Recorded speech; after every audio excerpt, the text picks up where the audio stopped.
As promised, we here at Flex Magazine Workout, we brought JJ Marsh into our workout, and we're going to do some bent over rows to start it off. Now, this is one of the staples for wide, heavy-duty back, isn't it? Yes, yes. Now, I know you don't like to talk a lot at the gym. You're the kind of guy that goes in and out and doesn't say a word to no one. Yes, I don't talk when I'm playing. That's good. Okay, let's add some weight on. Okay. Get your first set. Good job. Okay, Mr. Marsh. Now, we're all competitors here, I know that, but is it necessary to be competitive with poundage? Not necessarily, because then what you're trying to do, you get caught up in the ego thing. Basically, you want to just do is keep a proper form and do the exercise very strict. Just like he's doing now. Normally, you would wear a belt on this? Yeah, I would definitely wear a belt. You know, and that's when you're getting up to heavy poundage. Well, this is heavy for me. You guys are a lot bigger than I am. I have to say that. Okay, Sean. Come on. Come on. Do you look up? You know, I try to, you know, it all depends on your feeding position, you know. I mean, what you want to do, as long as you get a full range of motion and get that stretch, it doesn't matter if your head's up or down. You just want to get that full range going there. Yeah, I agree. All right, come on, I'm up. Okay. Let's go. Now, since you don't talk a lot, just give us a few insight tips to how you perform this exercise. I think the most important thing is not to swing with your upper body. Right. So the weight is not so important. Of course, you have to train as heavy as you can, but on the other side, you have to train as quick as you can. Can you also do this off the edge of a flat bench or off of a block? You can do it, but I prefer to do it on the floor. Okay. What's the secret? Why do you do it on the floor? No, because if you stay on a block, it's easier to cheat because you have more space. You can swing more. Okay, well, let's keep it going, man. I'm sweating. Let's do some seated rows. Okay. We use this grip. Is this okay with you? Yeah, it's okay.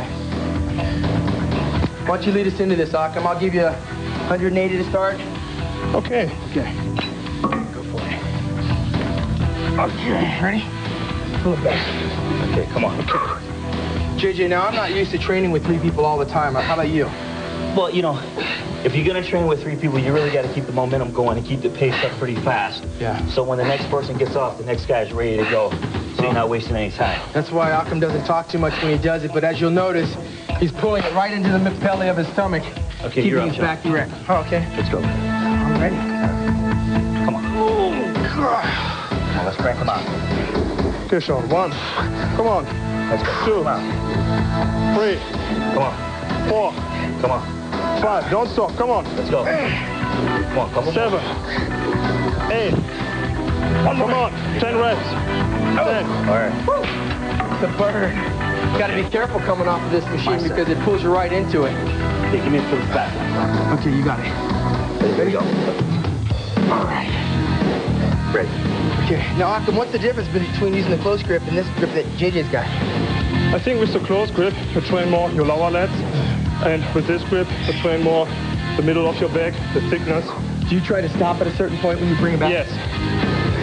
That brings in what, the spinal erection Yes. and lower back? Good. You can contract the muscle more. Yep.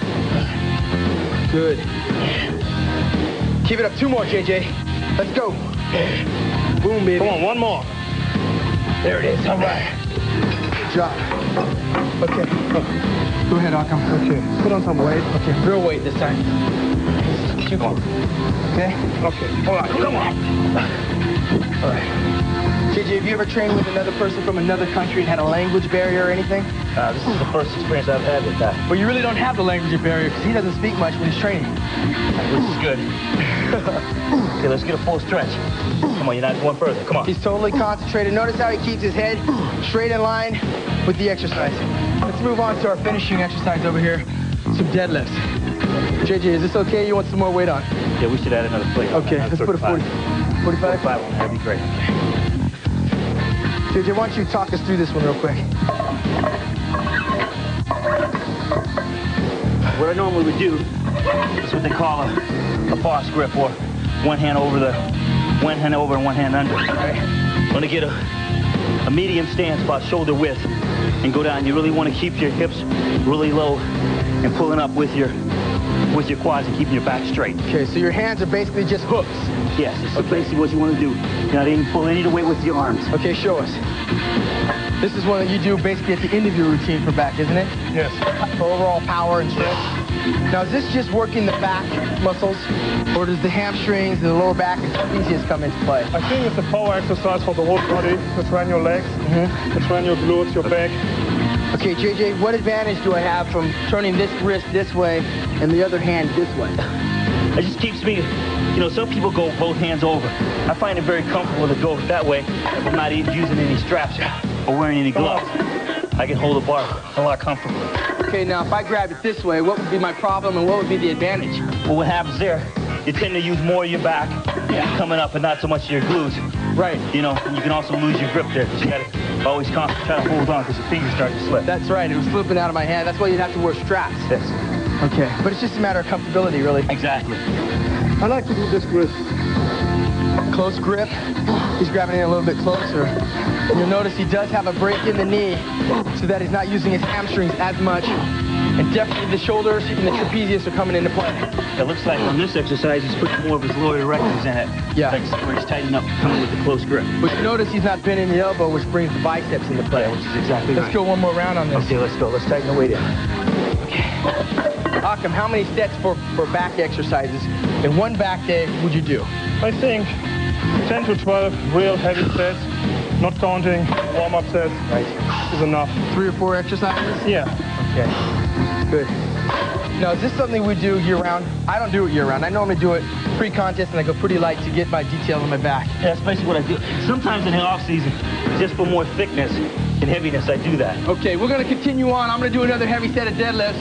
JJ and Anya and Achim, they're in it for the long haul. Hope you stay with us. Here we go.